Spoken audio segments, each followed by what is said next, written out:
سے تم لوگ عبادت کرتے ہو، اور نہ تم لوگ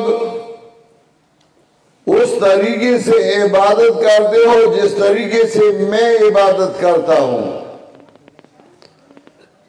یہ معنی نہیں کہ میں ان کا عبادت نہیں کرتا جن کا تم عبادت کرتے ہو، کیونکہ مشرکین عرب وہ تو اللہ تعالیٰ کی بھی عبادت کرتے تھے۔ قرآن کریم میں اللہ رب العزت نے ان کا تذکرہ کرتے ہوئے فرمایا وَمَا كَانَ صَلَاتُهُمْ عِنْدَ الْبَيْتِ إِلَّا مُكَاءً وَتَصْدِيًّا۔ اس کا مطلب یہ کہ وہ بیت اللہ میں عبادت کرتی تھی اور اللہ ہی کی عبادت کرتی تھی۔ وہ حج پہ جاتی تھی اور تلبیہ بھی پڑھتی تھی، جیسا کہ مورخین نے لکھا ہے یمن سے ایک قافلہ آتا تھا اور وہ دو کالے لڑکوں کو آگے کر کے وہ کالے لڑکے کہتے تھے نحن غرابات، ہم قبیلہ کے دو کوے ہیں۔ پیچھے والے کہتے تھے اپنی لے کا آنیا عبادک الیمانیہ، اب قبیلہ ننگے آ رہے ہیں آپ کے دربار میں اور یہ آپ کے بندے ہیں، آپ کے محتاج ہیں۔ حج کرتے تھے تو تلبیہ بھی پڑھتے تھے لبیک اللہم لبیک، لبیک کرتے تھے، طواف بھی کرتے تھے، عمرے اور سعی بھی کرتے تھے۔ اگر ان سے پوچھا جائے تو قرآن کریم نے اس کی شہادت دی ہے وَلَئِن سَأَلْتَهُم مَّنْ خَلَقَ السَّمَاوَاتِ وَالْأَرْضَ سبحان اللہ لَيَقُولُنَّ اللَّهُ وَلَئِن سَأَلْتَهُم مَّنْ خَلَقَ السَّمَاوَاتِ وَالْأَرْضَ، اے میرے پاک پیغمبر، اگر آپ ان سے پوچھیں کہ آسمانوں کو اور زمینوں کو کس نے پیدا کیا، لَيَقُولُنَّ اللَّهُ، فوراً یہ کہیں گے کہ اللہ نے پیدا کی ہے۔ اللہ تعالیٰ کو خالق مانتے تھے، اور قرآن میں اللہ نے فرمایا وَلَئِن سَأَلْتَهُم مَّن نَّزَّلَ مِنَ السَّمَاءِ مَاءً، اگر تو ان سے پوچھے کہ آسمان سے می برسانے والا کون، تو یہ سارے کہیں گے کہ اللہ ہی ہے، اللہ بارش برسانے والا ہے۔ نماز پڑھتے تھے، حج کرتے تھے، اللہ تعالیٰ کو خالق و رازق بھی مانتے تھے۔ علامہ ابن قیم رحمہ اللہ نے لکھا ہے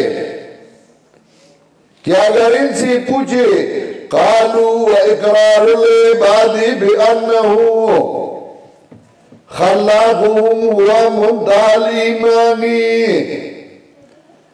یہ کہتے ہیں کہ اللہ کو خالق مانو، بس یہی ایمان کی انتہا ہے۔ جس نے اللہ تعالیٰ کو خالق مانا بس وہ مومن ہو گیا۔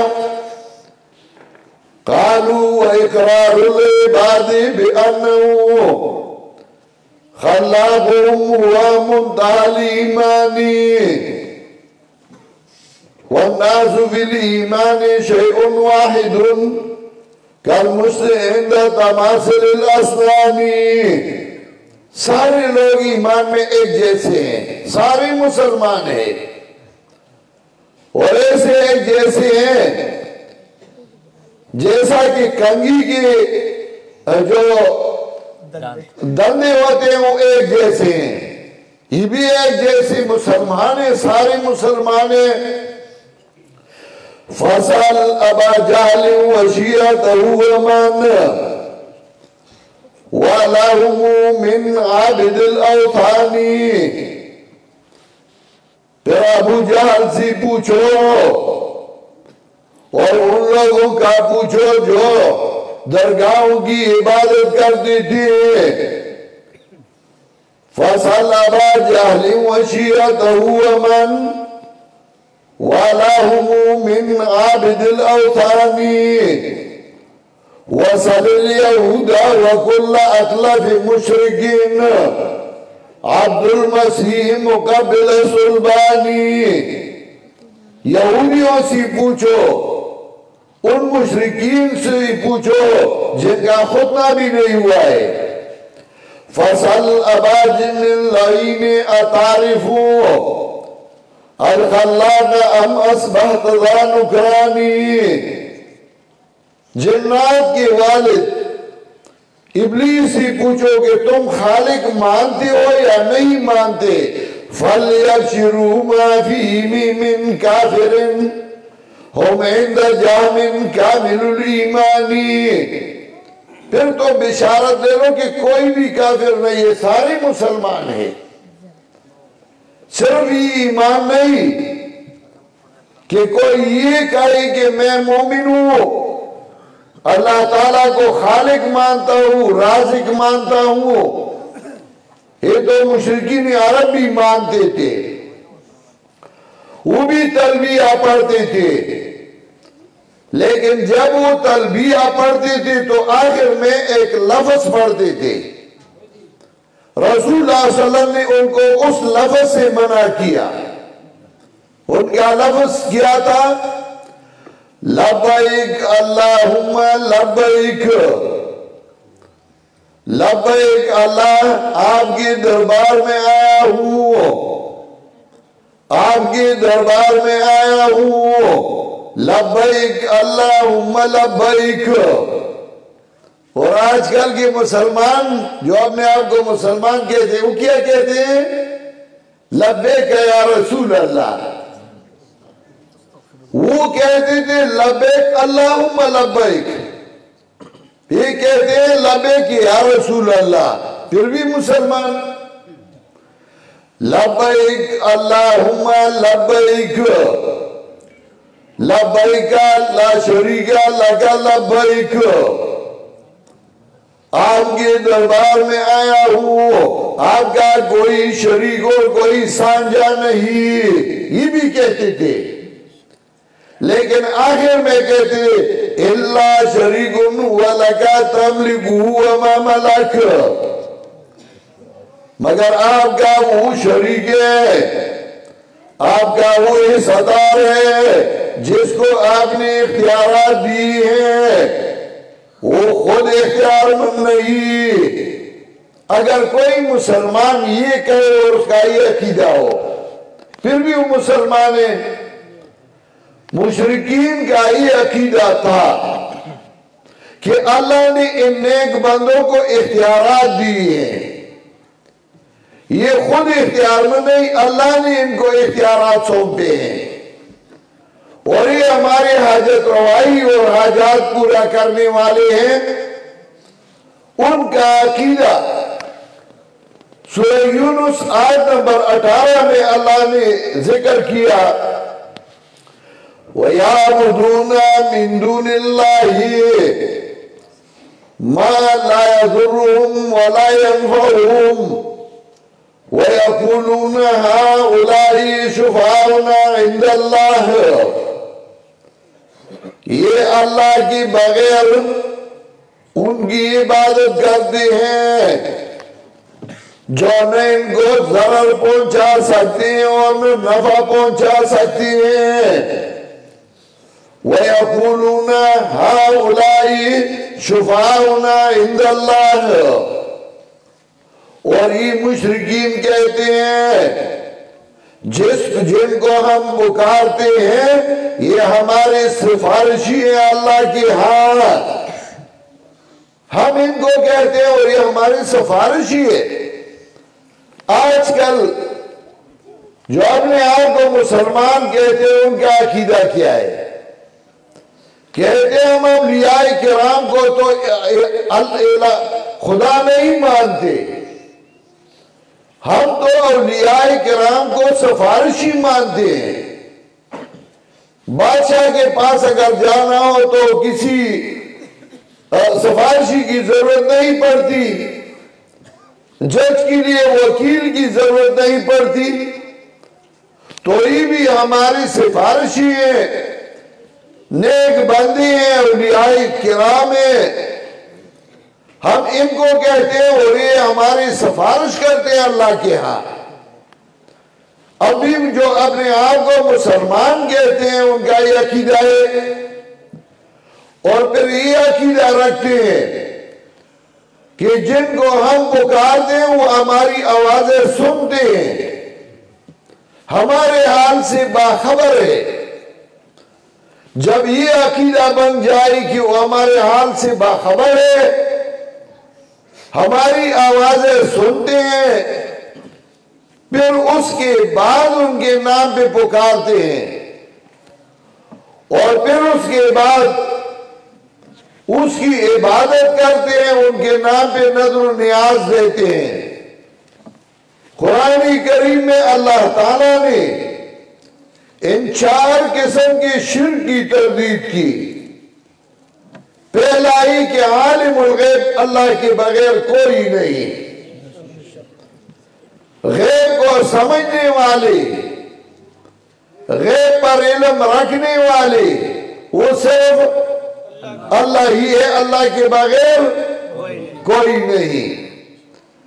دوسرا ہی کہ متصرف اور حاجت روا، اللہ کے بغیر کوئی نہیں۔ اور تیسرا ہی کہ پکار کے لائق بغیر اسباب ظاہریہ سننے والا، امداد کرنے والا اللہ کے بغیر کوئی نہیں، اور عبادت کا لائق اللہ کے بغیر کوئی نہیں۔ قرآن کریم میں اللہ رب العزت نے بہت سی آیات میں یہ ثابت کیا کہ عالم الغیب صرف اللہ ہی ہے، اللہ کے بغیر کوئی عالم الغیب نہیں۔ سلیمان علیہ السلام ایک پیغمبر تھے، ان کا باپ بھی پیغمبر تھا، حضرت داؤد علیہ السلام۔ حضرت سلیمان پیغمبر بھی تھے، بادشاہ بھی تھے، مالدار بھی تھے، اس کی بہت بڑی محل تھی جو شیشوں سے بنایا گیا تھا۔ سلیمان علیہ السلام کو اللہ تعالیٰ نے پرندوں کی، انسانوں کی، جنات کی حکومت عطا کی تھی، پرندوں کی باتوں کو سمجھتے تھے۔ قرآن کریم میں اللہ نے فرمایا وَتَفَقَّدَ الطَّيْرَ فَقَالَ مَا لِيَ لَا أَرَى الْهُدْهُدَ أَمْ كَانَ مِنَ الْغَائِبِينَ۔ سلیمان علیہ السلام نے پرندوں کی حاضری لی، اس میں ہدہد نہ تھا۔ ہدہد ایک چھوٹا سا پرندہ ہے جس کے سر پہ تاج ہے، ہم اس کو ملا چرگ کہتے ہیں پشتوں میں۔ آپ اردو میں پتہ نہیں کیا کہتے ہیں، ہدہد کہتے ہیں، پشتوں میں ہم اس کو ملا چرگ کہتے ہیں۔ ملا پشتوں میں عالم کو کہتا ہے، اور چرگ مرغی کو کہتے، پرندے کو کہتا ہے، یعنی تا پرندہ اور کام موریوں کا کیا، تا پرندہ اور پوری مملکت کو اس نے مسلمان کر دیا۔ وہ نہ تو سلیمان علیہ السلام پوچھنے لگی وَتَفَقَّدَ الطَّيْرَ فَقَالَ مَا لِيَ لَا أَرَى الْهُدْهُدَ أَمْ كَانَ مِنَ الْغَائِبِينَ۔ سلیمان علیہ السلام نے پرندوں کی حاضری لی، پھر کہنے لگی کیا ہوا مجھے کہ میں ہدہد کو نہیں دیکھتا، یا یہاں غائب غیر حاضر ہے، اگر سلیمان علیہ السلام عالم الغیب ہوتی تو پھر یہ نہ کہتی ام کان من الغائبین، بلکہ یہ کہتی کہ حدود کہاں گیا ہے، نہیں ہے ادھر۔ سلیمان علیہ السلام کو پتہ نہ تھا۔ قرآن کریم میں اللہ نے فرمایا فَمَكَثَ غَيْرَ بَعِيدٍ فَقَالَ أَحَطْتُ بِمَا لَمْ تُحِطْ بِهِ وَجِئْتُكَ مِنْ سَبَإٍ بِنَبَإٍ يَقِينٍ۔ تھوڑی دیر بعد حدود آیا۔ ساتھیوں نے کہا سلیمان علیہ السلام نے تو حکم جاری کیا ہے لَأُعَذِّبَنَّهُ عَذَابًا شَدِيدًا أَوْ لَأَذْبَحَنَّهُ أَوْ لَيَأْتِيَنِّي بِسُلْطَانٍ مُبِينٍ۔ وہ ادھر نہیں ہے، بغیر اجازت کے گیا ہے، میں اس کو ذبح کروں گا یا اس کو سزا دوں گا یا وہ دلیل لائے گا کہ کہاں گیا ہے۔ حدود اعلان ہے۔ آیا وہ سلیمان علیہ السلام کو کہنے لگا فَمَكَثَ غَيْرَ بَعِيدٍ فَقَالَ أَحَطْتُ بِمَا لَمْ تُحِطْ بِهِ وَجِئْتُكَ مِنْ سَبَإٍ بِنَبَإٍ يَقِينٍ۔ کہنے لگا حدود اے سلیمان علیہ السلام احطت بما لم تحط به وجئتك من سبأ بنبأ یقین، میں نے احاطہ کیا، مجھے پتہ لگا، تمہیں اس کا پتہ نہیں ہے۔ اگر آج کل کی پیر ہوتے تو پھر مرید کا برا حال ہوتا۔ مجھے کہتے ہو کہ تمہیں پتہ نہیں، میں تو مرید کے سارے احوال سے باخبر ہوں۔ سلیمان علیہ السلام کو وہ چھوٹا سا پرندہ کہہ رہا ہے تمہیں پتہ نہیں اور مجھے اس ملک کا پتہ ہے۔ اگر سلیمان علیہ السلام عالم الغیب ہوتی، پرندی کی کیا مجال کہ اس کو کہتی کہ تمہیں پتہ نہیں اور مجھے پتہ ہے۔ اور امام نصفی رحمہ اللہ نے تفسیر مدارک میں اسی جگہ پہ لکھا ہے وَفِيهِ بُطْلَانُ قَوْلِ الرَّافِضَةِ أَنَّ الْإِمَامَ لَا يَخْفَىٰ عَلَيْهِ شَيْءٌ۔ اس آیت میں روافض کی اس عقیدے کا بطلان ہے جو کہتے ہیں کہ امام سے کوئی چیز مخفی نہیں، امام اور پیر ساری چیزوں پر علم رکھتا ہے اور ساری چیزوں سے باخبر ہے۔ امام نصفی کا مطلب یہ ہے کہ کسی کا یہ عقیدہ ہو کہ میرا پیر اور میرا امام میرے حال سے باخبر ہے، وہ رافضی ہے۔ اس بیچارے کو یہ پتہ نہ تھا کہ بعد میں مسلمان اور اہل سنت وہ بھی عقیدہ رکھیں گی کہ ہماری پیر ہمارے حال سے باخبر ہے۔ سوات میں ہمارے علاقے میں ایک پیر تھا، اس نے اپنی مرید کو ایک مٹی کا برتن دیا کہ جاؤ اور اس کو دور لے جاؤ، ادھر اس کو توڑ لو۔ جب وہ مرید چلا گیا، برتن لے گیا، تھوڑی دیر بعد پیر صاحب لوگوں کے درمیان بیٹھی تھی اور اچانک کہنے لگی اللہ، اور ہاتھ ایسا کر دیا۔ مریدوں نے پوچھا صاحب کیا وہاں کیا ہوا؟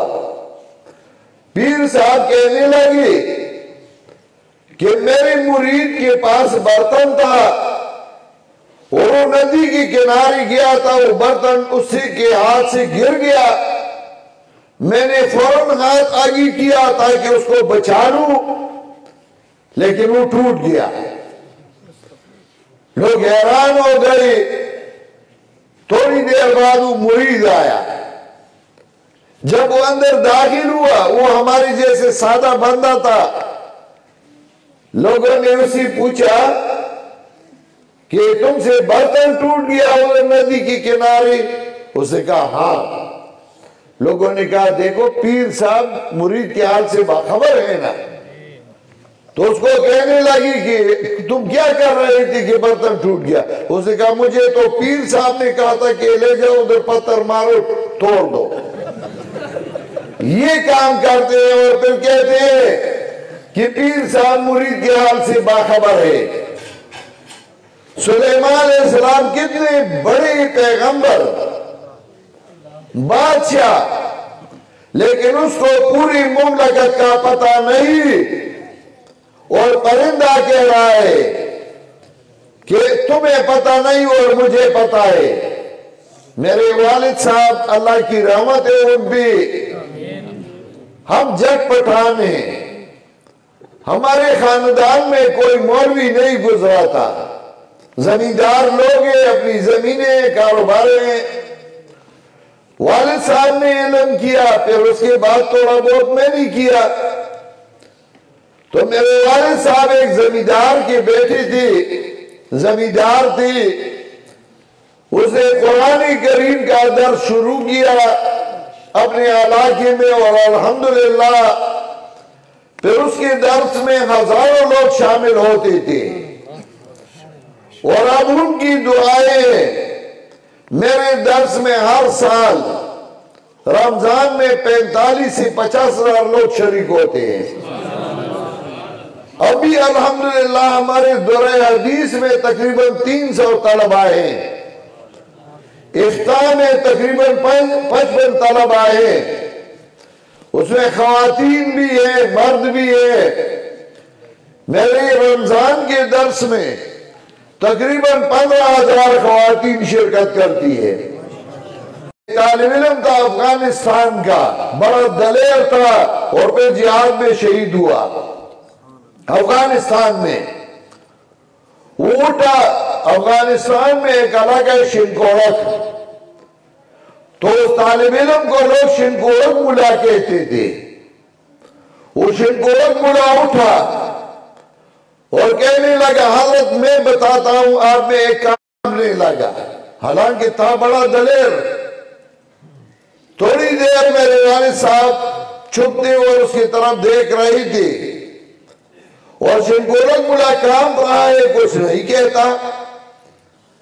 تو میرے والد صاحب مسکراتی ہوئی اس کو کہنے لگی شنکورک ملا میں بہت بڑا بندہ ہوں یا سلیمان علیہ السلام بہت بڑے تھے؟ اس نے کہا حضرت سلیمان علیہ السلام پیغمبر تھے، بہت بڑے بندے آدمی تھے۔ اور پھر میرے والد کہنے لگی شنکورک ملا تم بہت چھوٹے ہو یا حدود بہت چھوٹا تھا؟ اس نے کہا حضرت حدود بہت چھوٹا ہے۔ تو میرے والد نے ان کو کہا حدود سلیمان علیہ السلام کو کہہ رہا ہے احاطوا بما لم تحط به وجئتک من سبأ بنبأ یقین، اور تم مجھے نہیں کہہ سکتی، تمہارے اوپر روب آیا، کیا میں سلیمان علیہ السلام سے بڑا بندہ ہوں؟ بتا دو میرے اندر کون سا کام ہے جو خلاف سنت ہے۔ شنکورک ملا ہنسنے لگا اور اس نے کہا حضرت میں ویسے آپ کا امتحان لے رہا تھا، میں نے ابھی تک آپ کے اندر کوئی کام خلاف سنت نہیں دیکھا ہے۔ ایسے علماء تھے جو اپنے شاگردوں کو کہتے تھے میرے اندر کوئی کام خلاف سنت ہو مجھے بتا دو۔ ہمارا KPK کا صوبائی شورا ہوتا ہے ہر 3 مہینے بعد، کبھی کبھار اس شورا میں خود اٹھ کر اپنے ساتھیوں کو کہتا ہوں کہ میرا کوئی بھی کام اشاعت التوحید و سنت کے خلاف ہو مجھے بتا دو تاکہ میں اسے توبہ کر لوں۔ کسی کے دل میں کوئی اعتراض ہو میرے سامنے میرے اوپر کر دو، اگر میرا جرم ہے میں توبہ کروں گا، اور اگر نہ ہو میں وضاحت کروں گا۔ ساتھیوں میں جس کسی کے دل میں کوئی بات ہو بتاتا ہے، یہ کوئی معمولی سی بات تو نہیں، چھوٹا پرندہ ہے اور سلیمان علیہ السلام کو کہہ رہا ہے احدہ بما علمتہ بہ وجئتک من سبع بنبأ یقین، میں نے احاطہ کیا اس چیز پہ جس پہ تم نے احاطہ نہیں کیا ہے، تمہیں پتہ نہیں، اور میں سبا سے تمہارے لیے ایک خبر یقینی لایا ہوں۔ سلیمان علیہ السلام نے جب یہ سنا فوراً خط لکھا اور حضور کو کہنے لگا اذهب بکتابی ھذا، یہ میرا خط لے جاؤ ان کو دے دو۔ خط میں لکھا تھا انہو من سلیمان وَإِنَّهُ بِسْمِ اللَّهِ الرَّحْمَنِ الرَّحِيمِ اللہ تعالیٰ علیہ وَأْتُونِي مُسْلِمِينَ، مختصر خط۔ قابل اور ذہین لوگوں کی باتیں مختصر ہوتی ہیں، ان کا خط مختصر ہوتا ہے۔ بے وقوف قسم کے لوگوں کی قصے اور کہانیاں اور لمبی لمبی باتیں عقل مند لوگ مختصر بات کرتے ہیں۔ سلیمان علیہ السلام نے من فقہ الرجل ان یقل کلامہ، ایک انسان کی عقل مندی کی دلیل ہے کہ اس کی باتیں کم اور مختصر ہو۔ اصحاب رسول اللہ صلی اللہ علیہ وسلم بڑے بے تکلف لوگ تھے۔ عبداللہ بن مسعود رضی اللہ تعالی عنہ فرماتے من کان منکم مستنان فَلْيَسْتَنِّ بِأَصْحَابِ رَسُولِ اللَّهِ صَلَّى اللَّهُ عَلَيْهِ وسلم لِأَنَّهُمْ كَانُوا أَبَرُّ هَذِهِ الْأُمَّةِ قُلُوبًا وَأَعْمَقُهَا عِلْمًا وَأَقَلُّهَا تَكَلُّفًا۔ صحابہ کرام بہت کم تکلف والی تھی، ان کی زندگی میں تکلفات نہ تھی اور بڑی علماء تھے، جید علماء تھے۔ تو حضور سلیمان علیہ السلام نے ان کو خط دیا۔ عرض ہی کر رہا ہوں جب حضور خط لے گیا ملکہ بلقیس کے پاس، تو بلقیس نے وہ خط اٹھایا ہاتھ میں، اپنے پارلیمنٹ کو جمع کیا اور کہنے لگی انی القی الی کتاب کریم، اے میرے وزیروں، اے میری مشیروں، انی القی الی کتاب کریم، مجھے ایک عزت مند خط آیا، عزت والا خط آیا۔ حالانکہ وہ اس وقت مسلمان نہ تھی، کافرہ تھی، لیکن سلیمان علیہ السلام کا خط آیا، حضور نے لایا تو کہنے لگی انی القی الی کتاب کریم۔ اب آج سے ایک بات پوچھتا ہوں اور صحیح جواب دو۔ سلیمان علیہ السلام کا خط حضور لے گیا ایک کافر عورت کی پاس اور اس نے اس خط کو عزت دی اور عزت والا خط کہنے لگا۔ ہم مسلمان ہیں، ہمارے پاس اللہ کا خط آیا قرآن کریم، جبریل امین نے لایا، جناب رسول اللہ صلی اللہ علیہ وسلم اور صحابہ کرام نے ہمیں بتایا۔ آیا اس بلقیس کے پاس سلیمان علیہ السلام کے خط کی عزت زیادہ تھی یا ہم مسلمانوں کے پاس اللہ کی خط؟ تو ہم کیوں اللہ کے خط کی عزت نہیں کرتے؟ کیوں اس کو نہیں سمجھتے؟ کیوں اس کو ترجمہ نہیں پڑھتے؟ ہاں یہ مولویوں کا کام ہے، یہ صرف مولوی پڑھتے رہیں گے، نہیں، ہم سب کا فرض ہے کہ ہم اللہ کی کتاب کو سمجھے کہ اس میں اللہ نے ہمیں کیا بتایا ہے۔ حضرت موسیٰ علیہ السلام دیکھیں اس کو حضرت خضر کے کاموں کا پتہ نہیں، اور حضرت خضر کہنے لگی فَأَمَّا الْجِدَارُ فَكَانَ لِغُلَامَيْنِ يَتِيمَيْنِ فِي الْمَدِينَةِ وَكَانَ تَحْتَهُ كَنْزٌ لَهُمَا۔ حضرت موسیٰ علیہ السلام کو پتہ نہ تھا کہ دیوار کے نیچے خزانہ ہے، حضرت خضر نے اس کو بتایا، اور حضرت خضر فرماتے ہیں ما فعلت عن امری، میں نے اپنی مرضی سے نہیں کیا ہے، اللہ نے مجھے بتایا ہے۔ موسیٰ علیہ السلام کو پتہ نہ تھا کہ حضرت خضر نے کشتی کیوں توڑ دی، موسیٰ علیہ السلام کو پتہ نہ تھا کہ حضرت خضر نے وہ ایک بندے کو کیوں مار ڈالا۔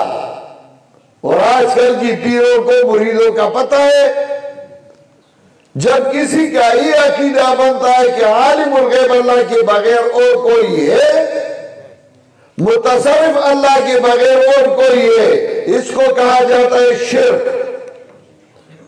شرک عربی لفظ ہے، شرک کا معنی ہے حصہ داری، یعنی اللہ کے ساتھ کسی اور کو اللہ کی صفت میں حصہ دار بنانا۔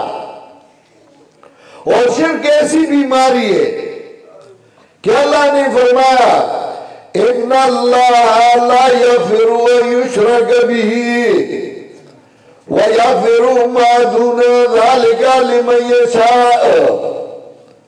جس نے شرک کیا اللہ اس کو کبھی بھی مغفرت نہیں کرتا، ہاں شرک کے علاوہ گناہ ہو اللہ اس کی مغفرت کرتا ہے جس کو چاہیے۔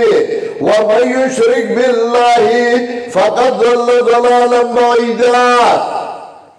اور دوسری دفعہ فرمایا وَمَن يُشْرِكْ بِاللَّهِ فَقَدْ افْتَرَىٰ إِثْمًا عَظِيمًا۔ ایک آیت ہے لیکن تتمہ مختلف لائے، کیونکہ ایک جگہ خطاب علماء کے ساتھ، دوسری جگہ خطاب عوام کے ساتھ۔ علماء ان کے لیے شرک کے ذریعے بناتے تھے، سنتے ہیں اور آپ جب پکارتے ہیں تو سنتے ہیں، جب سنتے ہیں تو پھر حال سے بھی باخبر ہے، پھر اس کو پکارتے رہو۔ وہ ذریعے بناتے تھے ان کے لیے، تو اللہ نے فرمایا وَمَن يُشْرِكْ بِاللَّهِ فَقَدْ افْتَرَىٰ إِثْمًا عَظِيمًا۔ اور جب عوام کے ساتھ خطاب ہے تو اللہ نے فرمایا وَمَن يُشْرِكْ بِاللَّهِ فَقَدْ ضَلَّ ضَلَالًا بَعِيدًا۔ ایک آیت اور اس کے ترجمے مختلف لائے۔ شرک ایک ایسی بیماری ہے، جب کوئی شرک کرتا ہے اس کا نکاح ٹوٹ جاتا ہے، اس کے اولاد حرامی پیدا ہوتے ہیں، اس کا کوئی عمل قبول اور منظور نہیں ہو سکتا۔ اب شرک کون جانتا ہے؟ شرک کو جاننا چاہیے اور توحید کو جاننا چاہیے۔ توحید کا بیان اور شرک کی تردید، اس کے لیے اللہ تعالیٰ نے اس دور میں ایک جماعت کا انتخاب کیا ہے، اور وہ جماعت ہے، اس کا نام ہے اشاعت التوحید والسنہ۔ وہ جماعت جو لوگوں کو اللہ کی توحید سناتے ہیں، اللہ کی توحید کی طرف لوگوں کو دعوت دیتے ہیں، اور پیغمبر کی سنت کی اتباع کی دعوت دیتے ہیں، اور بدعات سے لوگوں کو متنفر کرتے ہیں کہ بدعات نہ کرتے رہو۔ ہم کسی سے ووٹ نہیں مانگتے، ہم کسی سے پیسے نہیں مانگتے، ہم کسی سے تعریفیں اور بڑے بڑے القابات نہیں مانگتے۔ ہم یہ آپ سے مطالبہ کرتے ہیں کہ شرک سے اپنے آپ کو بچاؤ، توحید میں پکے رہو، اور اگر توحید سیکھنا ہو تو مولانا عبداللہ خان کے پاس آؤ، تمہیں توحید سکھائے گا۔ شرک سے اجتناب کرنا ہو، آؤ مولانا عبداللہ خان کے پاس کہ مجھے بتاؤ شرک کے اقسام بتا دو، یہ بتاؤ کہ شرک کون سی چیزیں کیا بلائے یہ آپ کو بتا دے گا۔ سنت کی اتباع اور بدعت سے اجتناب۔ مشرکین عرب وہ عبادت کرتی تھی لیکن ساتھ ساتھ اللہ کے ساتھ دوسروں کو شریک ٹھہراتی تھی، تو رسول اللہ صلی اللہ علیہ وسلم نے اعلان کیا قُلْ يَا أَيُّهَا الْكَافِرُونَ لا اعبد ما تعبدون، میں اس طریقے سے عبادت نہیں کرتا جس طریقے سے تم عبادت کرتے ہو، وَلَا أَنْتُمْ عَابِدُونَ مَا أَعْبُدُ، اور نہ تم اس طریقے سے عبادت کرتے ہو جس طریقے سے میں کرتا ہوں، اور نہ آئندہ میں کرتا ہوں اس طریقے سے جس طریقے سے تم کرتے ہو، اور نہ تم آئندہ ایسا کرو گے۔ اب کیا ہوگا؟ لَكُمْ دِينُكُمْ وَلِيَ دِينِ، یہ مطلب نہیں کہ تمہارے لیے تمہارا دین اور میرے لیے میرا دین، ایک دوسرے کو کچھ نہیں کہیں گے، نہ تردید کریں گے اور نہ کچھ کہیں گے، نہ کسی کو یہ کہیں گے کہ تم غلط کام کر رہے ہو، تم اپنا دین کرو میں اپنا دین کرو، نہیں مطلب نہیں۔ لَكُمْ دِينُكُمْ وَلِيَ دِينَ، اس کا معنی یہ مطلب یہ ہے تمہاری لیے تمہاری دین کی سزا، وَلِيَ دِينَ، اور میرے لیے میری دین کا بدلہ۔ تم شرک کرتے رہو میں توحید بیان کرتا رہوں گا، تمہیں شرک کی سزا ملے گی، مجھے توحید کے بیان کا اجر ملے گا، یہ مطلب ہے سورت کا۔ میرے محترم بھائیوں، نعروں سے کچھ نہیں بنتا، ویسے شعر سے کچھ نہیں بنتا، قرآن سکھاؤ لوگوں کو، اور آپ قرآن سیکھو، اس سے بڑا فائدہ ہوگا۔ اگر 10 لڑکی قرآن کریم کو سیکھتے رہے، ترجمہ سیکھتے رہے، چلے 1 سال نہیں 2 سال گزر گئے، 2 سال میں لڑکوں نے قرآن کریم سیکھا، 10 بندوں نے، اب اس 10 بندوں کی دروس 10 جگہوں کی شروع کرو۔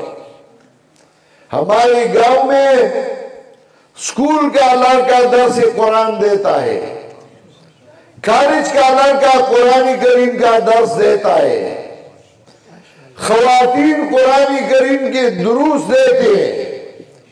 میرا سسر جو تھا وہ فوڈ ڈائریکٹر تھا، بڑا آفیسر تھا کراچی میں، میرا چچا تھا، میری گھر والی جو ہے وہ باقاعدہ عالمہ فاضلہ نہیں، لیکن قرآن سیکھا مجھ سے۔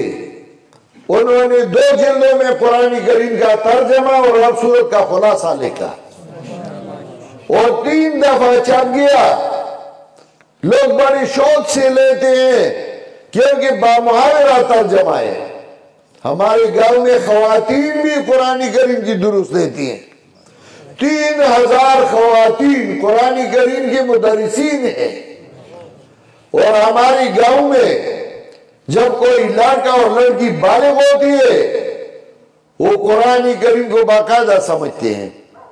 اپنے علاقوں میں قرآن کریم کی دروس شروع کرو، قرآن سکھاؤ۔ یہ 10 لڑکے اگر قرآن سیکھے 2 سال میں تو 10 جگہوں پہ ان کی دروس شروع کرو، تو 10 جگہ قرآن کریم کی دروس ہوں گی، اور اسی طریقے سے توحید کی اشاعت ہوگی، سنت کی اشاعت ہوگی، اور انشاءاللہ شرک اور بدعت کی بے کمی ہو جائے گی۔ آپ کا وعدہ ہے کہ کام آپ کرتے رہیں گے۔ اللہ تعالی ہم سب کو عمل کرنے کی توفیق عطا فرمائے۔ چونکہ میں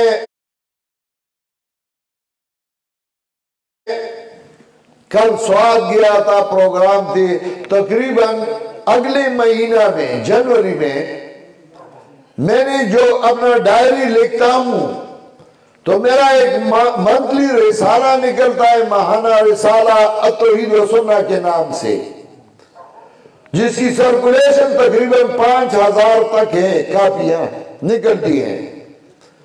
اس میں داریاں بھی لکھتا ہوں، اگلے مہینے کا میری جو سفر تھی، اسفار تھی، وہ لکھی تھی، تو تقریباً 7,000 کلومیٹر میں نے ایک مہینہ میں سفر کیا ہے، اور تقریباً 1,75,000 کا تیل میں نے گاڑی میں ڈالا ہے۔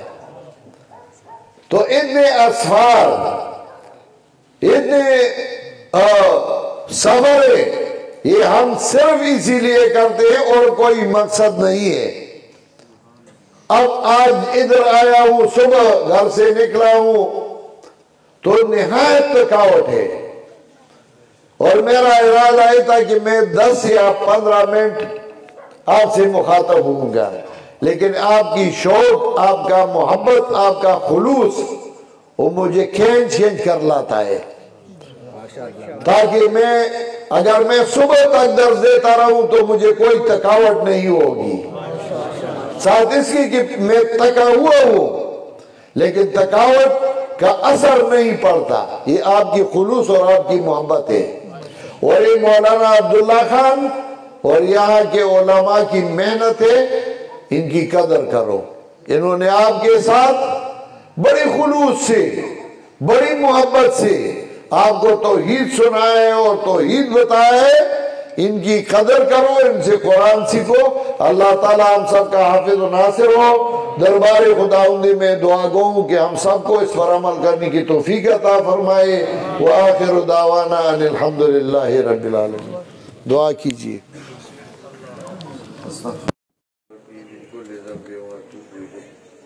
اللہم صلی علی سیدنا وعلی آل سیدنا محمد وآلہ وسلم۔ اللہم اعنا علی ذکرک و شکرک و حسن عبادتک۔ اللہم قوینا فی رضاک وخذل الخیر بناسیتنا وجل الاسلام منتہى رجائنا۔ اللہم اعنا علی ذکرک و شکرک و حسن عبادتک۔